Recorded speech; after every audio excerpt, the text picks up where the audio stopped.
Hello, this is Chala Dincoy, CEO and founder of The Repositioning Expert, welcoming you with another edition of my podcast, Naked Marketing, where we talk about marketing mistakes. I have a European guest today. Tristan, do you want to introduce yourself? Hi, I'm Tristan, a Frenchman living in Barcelona. I moved here last year after a few years in London.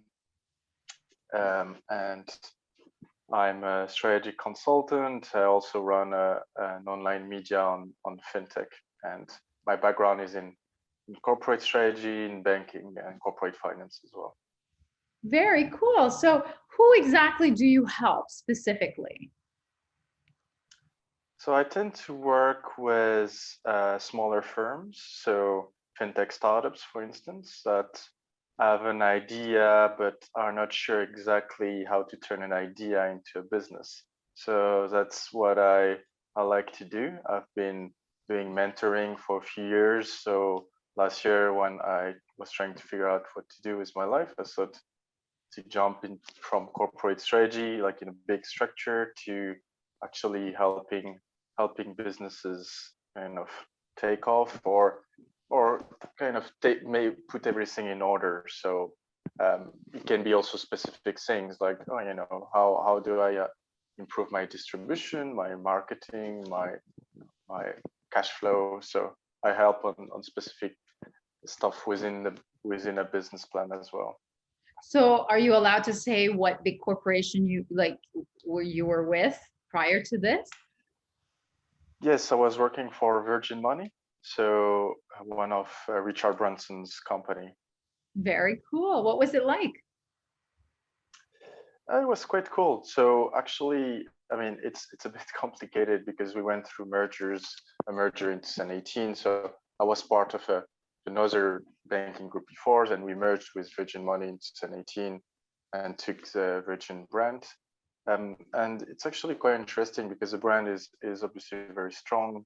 There are strong links with other Virgin companies. I was working on a few projects with other Virgin companies. So it's quite interesting to have a brand applied in so many different sectors, and have brand recognition is so strong, especially in the US, in the UK and Australia.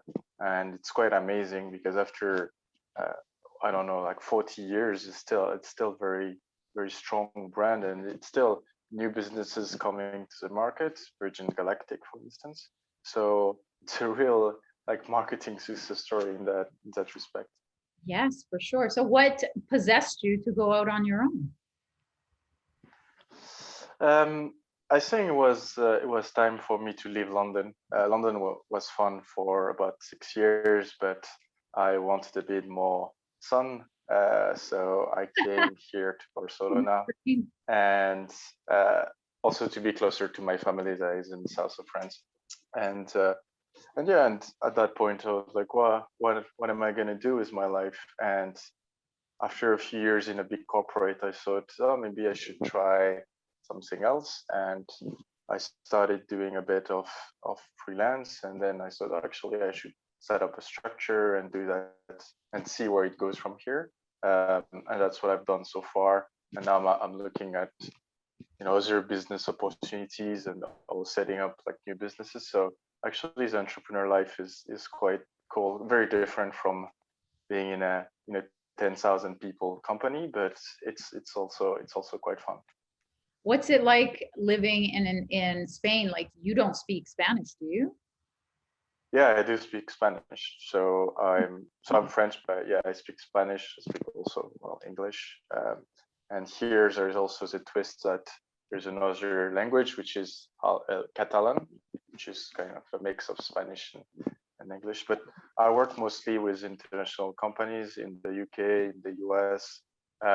So at the moment, I'm not working with any company here. So that's the beauty of remote working, that you don't have to be physically somewhere.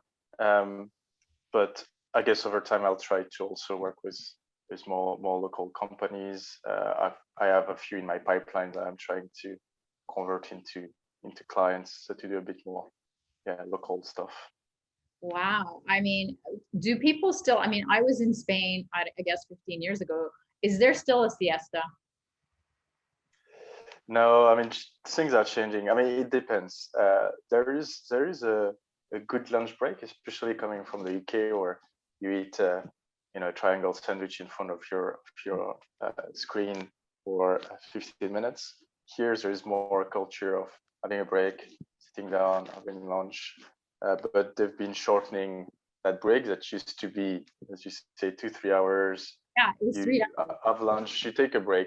I mean, you can take a nap, but you also literally take a break.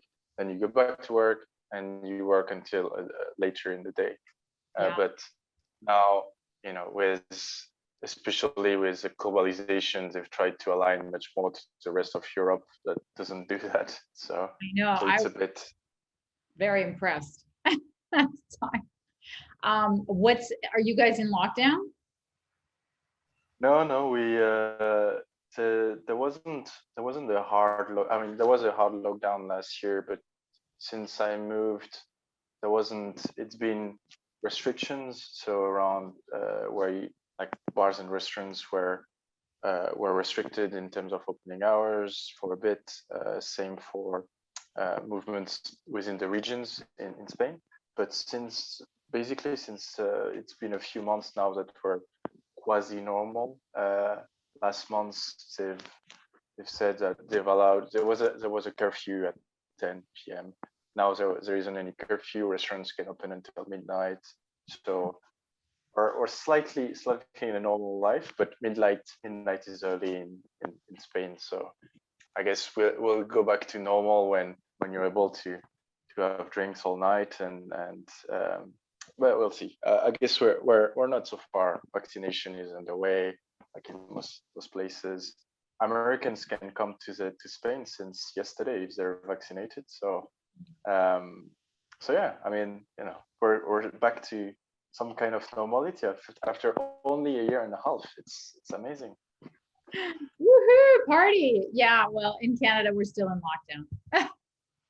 We are still in lockdown, so not good. Not good at all. But so you talked about your funnels, Tristan. Tell us about how you get your clients, because you don't even work in the same country. Yeah, I guess it's a mix of several things. So the approach I've taken is that try to maximize the potential clients by different funnels. So registering on as many platforms as possible, consulting platforms that do kind of matchmaking. Some of them are kind of passive matchmaking. So you register and then somehow someone will contact you. These ones don't really work. Then you have ones where it's a bit like it's a bit everybody can bid for anything. So this is a bit mayhem. So and then you have certain platforms that kind of vet a bit the people, and then you can bid on contracts. So this have been quite okay. And then so you have all these platforms, and then obviously leveraging your network. So my network from working for many years in London, especially the last 2 years, more or less, of my job was focused on developing strategic partnerships with fintech startup, big technology companies, but also making connections with venture capitalists and incubators and all that. So I met a lot of people. I went to lots of conferences. So it's quite helpful now. So mostly through network, and also because I've developed my network, I have a good presence on social media, which is helpful as well. I've been contacted directly for a couple of things where, oh yeah, I see that I've typed Fintech Barcelona and it was your profile. So can we have a chat? So it's obviously been helpful as well to have developed but it's not something that happens overnight. So it took me a few years to get a good presence, but now it's paying off. Very nice. So in line with that, tell us about your biggest marketing mistake, which is what we're here to talk about. Yeah, so it's when I launched Fintech Review, my little online media on fintech, early last year. It started as a personal blog, and then when I left London and Virgin Money, I thought I'm going to scale it to see where it goes from there. And my my first marketing mistake was that I had a plan, because that's what I do. I do business plans, but I'm used to do kind of high level plans, and marketing strategy is going to be to do content or do online advertising. And so I didn't go too much in the nitty gritty of what I should be doing, like the keywords I should be targeting. So I ended up spending quite not a lot, but quite a bit of money with zero results on ads, because if you don't target the right keywords, and or you target like common keywords that everybody wants, then you can end up spending a lot for very little visits. And this was my first marketing mistake, where I was like, okay, after a couple of months, I was like, well, how is that I spend a few hundred and I have like very little visits? And this is where I started to look, okay, no, I shouldn't be doing that. I should be targeting long tail keywords. I should more work on my SEO first. And so I went back to the drawing board, and I was like, okay, let's get back to how do I do like a proper marketing campaign and a proper marketing strategy, but like really in details. I want to do that for that result, and it's going to cost X. So yeah, so this was my biggest marketing mistake. Hopefully, it wasn't a big one, because I kind of very quickly realized that this wasn't a good idea, because otherwise I could have wasted much more. Wow. So, what advice do you have for people who are watching and listening to us in terms of marketing? So I would say, the best things are the free stuff, but they take time. So then I went back when I realized, okay, this is not a good idea. Best stuff are, SEO. So optimize your website to be in the search engines, and then develop your presence on social media, because as soon as it's developed, it's going to take time, but then it's free traffic once you've developed it. So yeah, I would say, focus on the free stuff, but start from as soon as you can, because it's going to take a bit of time to develop it and get traffic that is free, and then use paid advertising to reinforce this strategy. So if you see you're performing well on a keyword, like try to bombard it, so then you're at the top, and then you focus on something else. So targeting long tail keywords, for instance. So but I would say, starting from the free stuff and reinforcing with the paying, like marketing, and not the other way around, because otherwise you're not building a solid base for your marketing strategy.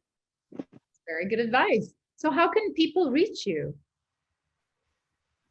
So yeah, as I said, I'm all over the place. So I'm on LinkedIn, obviously. I'm on Facebook through Fintech Review. I'm on Instagram through Fintech Review. I'm on Twitter through Fintech Review. I'm a bit everywhere, and people also can reach me on hello@fintechreview.net. So, and I'm always keen to talk to people about marketing, about entrepreneurship, about fintech, obviously, innovation. I'm really open to discussing a bit anything and everything. All right. Well, thank you so much for being a guest. Thank you very much for having me.